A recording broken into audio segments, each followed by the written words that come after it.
Today on Beavertown Outdoors, we're trying out some new chains.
Hello again, friends. Welcome to another edition of Beavertown Outdoors. I'm John. I'm out here at the beautiful Beavertown compound in the shop. And today we're going to try out a new brand of chains, new to me. They're not new out there on the market. But we're going to try out some new chain. So, if you saw the last video I did of me out cutting in the pile, that chain was getting on. I did sharpen it, but it was getting on towards the end of its life expectancy. I'm talking the one on the steel 441. That chain, along with a couple others, they're pretty much, it's time for them to go in the pile of one more cut and be done. Chains like that, I usually keep them around, use them if I got to cut off a stump or something that has a high likelihood of wrecking a chain. Usually the last cut for them is to cut off a stump. So need to buy some new chains, and as everybody who regularly buys chainsaw chain knows, they're not getting cheaper by any means. Always looking for a decent value. Last time I looked, I was just at the steel dealer not that long ago, and to buy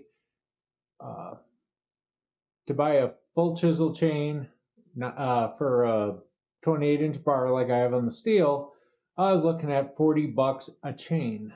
Now steel makes a good chain. It's it's money well spent to buy good chain versus some of the cheaper ones out there. But I've seen a lot of ads for and seen people talk about a chain called the Dukes, and actually bought some here. This is a company, it's made by Traverse Creek Incorporated. Let's see if you can catch their logo there. But this is a 91 drive link, 3/8 chain, 050. So it's what fits the steel 441 with the 28-inch bar. But the nice thing about this, so this chain comes in a 3-pack.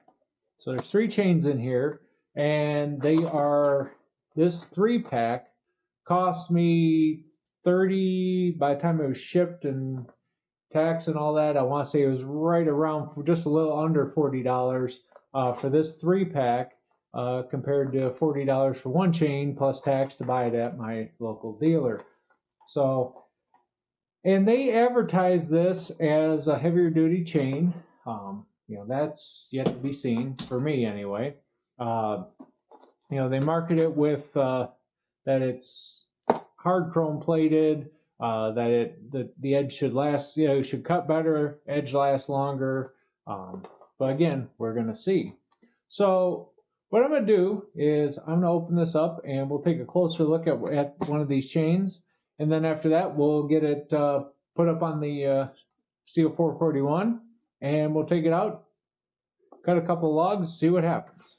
Okay, so this comes in, as I showed you, a 3-pack, which I've got here, and comes in a plastic packaging, which is not the most fun thing to open up. So we're gonna try to cut this open, get to the chain here. Now, at least the plastic isn't armored like some things you buy.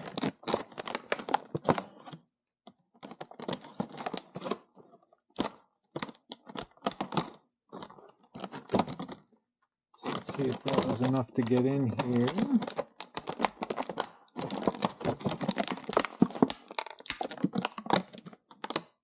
Yeah, looks like it. All right, so got it open. Just gonna set this down here, and we'll just shoot for the middle one here. Get this open. Bump into things, and so yeah. So let's take a look at this chain here. So get this unfurled. They always come like this, but it's hard to do this and work it with the camera. Get it undone, but we'll get there. All right. There we go. All right, so let's take a look at this hard chrome. So hopefully we'll get this to focus. Come on, focus. So that is their hard chrome cutter. It's got a pretty deep gullet. I'll give it that. It's got an interesting shape to it. But definitely shiny. And yeah, good amount of meat. Should get through a couple sharpens. Now, one thing I've heard about these chains is that the depth gauge or the raker is a little high on these, so they're not very aggressive. But you know, looking at it, it looks fairly decent. You know, I can. I don't know. We'll see what happens when I sharpen it. We'll see how it cuts. If I don't feel it's grabby enough, then you know, I'll take the rakers down a little bit. But you know, just for a fair test, you know, see what for the average person who's not obsessed with, you know, things, see how it cuts compared to other chains you buy. So let me get the 441 over here. We'll get this mounted up on it, and so we'll be back. We got the steel 441 guy here, and it's got a chain, which I did sharpen this. You know, it is sharp, but I'll show you in a minute. I mean, there's not a whole lot left to this chain. It's darn near down to the witness marks. So for me, that's the time to replace it. Put this on the chain of last resort pile. I don't know if it's just cold or way over tighten that one. She's definitely tight. Now it's actually gotten a little warmer here. Thank goodness. It's supposed to be. You know, you're going to be watching this a couple weeks from now, but yeah, we're finally getting a break from the below zero. It's been below zeros and single digits and all that good stuff for, well, nothing good about it, quite a while now. So it's going to be kind of a nice little treat to not have that anymore, at least not for a while. So I'll get this loosened way up, because it's being a brand new chain, I'm sure it's going to be, well, I would think it's going to be pretty tight, so I guess we'll find out. Got that. If you've never seen one of these before, these are handy. It's a ratchet scrunch. They're just a nice tool to have. And it's actually colder in here in the shop because I don't have the heat going. I don't have the pellet stove going. It's colder in here than it is outside right now. So I'm looking forward to getting this done and get outside. So, let's see. Yeah, we're not too super dirty here. Let me get this little scrapey poo. A lot of fine sawdust in here. So like I said, that chain has seen better days, and you know, it wasn't as sharp as I'd have liked when I first put her on. So, or when I was cutting with it. So let's get this bar off of here. Okay. And here, I'll give you a little close up here of what's left on that. See, there's not a whole lot left of that chain. There's some. I mean, it probably could get used and sharpened one more time, assuming you didn't hit anything catastrophic with it. But you know, like I said, you're down to, I don't know if you can see the witness mark, but there isn't much left before you get down to the witness marks. So, and one of the things I do, and I guess it kind of confuses some people, is you know, whenever I change the chain, I try to flip the bar over, which this bar's been it's been well used. Now what's funny is, I mean, a lot of the paint's wore off, but it really hasn't gotten worse ever since I changed to the DGP oil, which I've showed on the channel before. You know, that I don't wear the paint off and heat these bars up as much anymore. But let me get a pick, and just whenever you put a bar on, it's hard to see it because it's full of crap right now, but see, there's this little oil port here, and that's vitally important. Clean that out, because if you don't clean that port out, you're not going to get oil in the bar, and you're just going to wear out your bar and your chain that much quicker. So let me get this cleaned out real quick, and I'll be right back. Okay, there we go. So now you can see it on that side. It's that right there, and we'll get this barred up.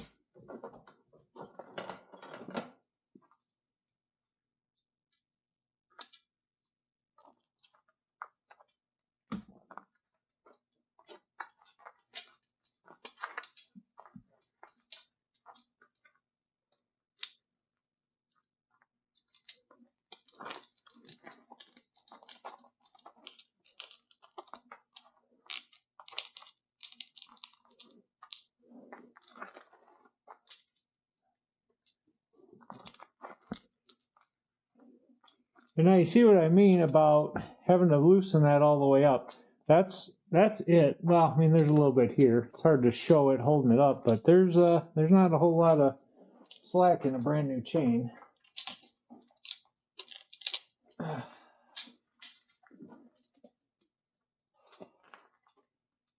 course, these gloves are, once they're cold, they're cold. Shop right now says 25 degrees. Even though it's 30 some odd degrees outside.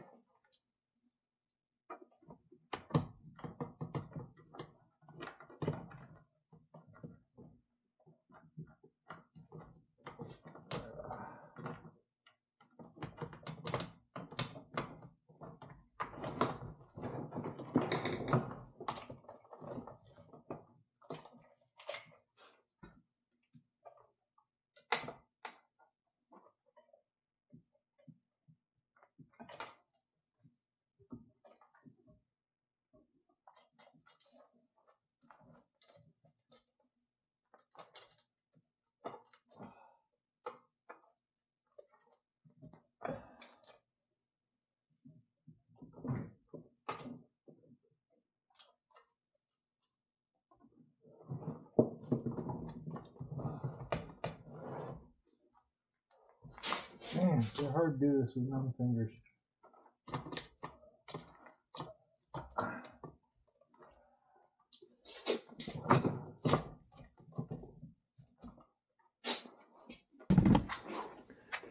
All right, so I shut you guys off so I could warm my hands up and not waste my battery, and well, I forgot to turn it back on. So I got the chain on. Now we're just going to tighten it up.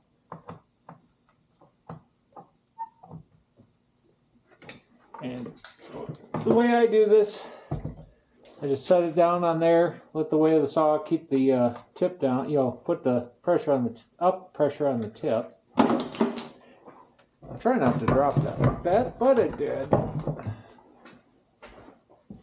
Okay, so anywho, with pressure up on there, we just want to get it to where it's snapping back up there, and being it's new,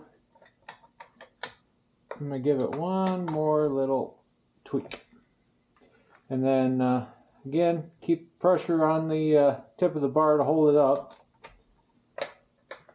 And we just start tightening up our bar nuts here a little bit.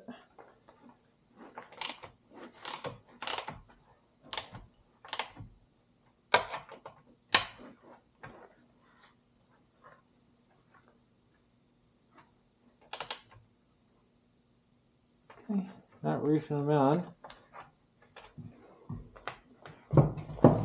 Okay, we're good. Chain breaks off. She's a little snug. It does move. And as that moves, it'll tighten up, or loosen up, I'm sorry. And yeah. Alright, so chain's on. She's sharp, she's adjusted, and we'll take it outside. So stay tuned. Alright, so out here at the back out in the wood yard, and got the pile of oak, got some white oak, red oak. These are the bigger pieces. You've seen me cutting them before that couldn't go through the processor. Obviously they're a bit snow covered. This one's got a little bit of mushroom to it, but there's a lot of good heartwood still left in it. So anyway, had the steel out, warmed up, and we're going to fire up, and we're going to cut a few.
So something I want to show you. This kind of problem with the winter time, frozen logs. It can be a problem anytime, but it gets worse here. Is see this here? Get down here so you can see it. That's dirt. Dirty log, dirty section log. Doesn't help keep the chain good. Wears it out quick. Unfortunately, when it's frozen in a pile like that, it happens. Okay, everybody, so got a few logs cut up. You can see them behind me here. I'm parked here for the get ready for the Eastimate 1222 to make them into little pieces of spectacular firewood. But the chain cut pretty good. It's definitely not it's not like the my Husky chain. I wouldn't I think I'd still buy the Husqvarna chain for that saw, but it's fairly decent. Still, and this stuff kind of cut crooked a couple of times, but some of that, frozen logs. Again, and I didn't check the rakers on this before I used it. I just wanted to see what it did out of the box. It cut decent. Not very grabby, not very aggressive on the rakers, so definitely could use some tuning on those, I think. I think going forward when I use these chains, I'm gonna put a depth gauge on them, and put a raker gauge on them, put a quick file on them, get them all even, get them down to where I like them. But as far as the teeth go, they're not bad. They seem to be holding the edge. Hold this up so you can see, but yeah, I mean, we didn't knock the corners off of them. We didn't do any of that kind of stuff. They're still pretty sharp. So, all in all, not a bad, for less than $40 for 3 chains. They do good. So they do good enough. Hopefully they'll do a little better after some filing, little depth gauge tune-ups there. Yeah, like I said, with a little tune-up, I think these would work just fine. So, biggest thing for me, as long as it holds the edge. I don't mind putting the effort into it a little bit at the outset, but just don't want to have to file it every, just don't want to have to sharpen them all the time to keep going. So, but that's kind of my real world test of the Duke's hard chrome chain. Do I think it's the greatest chain in the world? No, not if I'm honest. There's better chain as far as how it cuts. But also for I guess you'd call it value chain, I have no complaints. It definitely beats out some of the other really cheap chain out there on the market, and yeah, worth getting. So, well, let me know what you think. Feel free to drop a comment, and that's going to do it today, guys. If you like what you saw, please like and subscribe. Feel free to share. And until next time, from all of us here at Beavertown Outdoors and the beautiful Beavertown compound, take care of each other, be good, stay safe, and I'm out.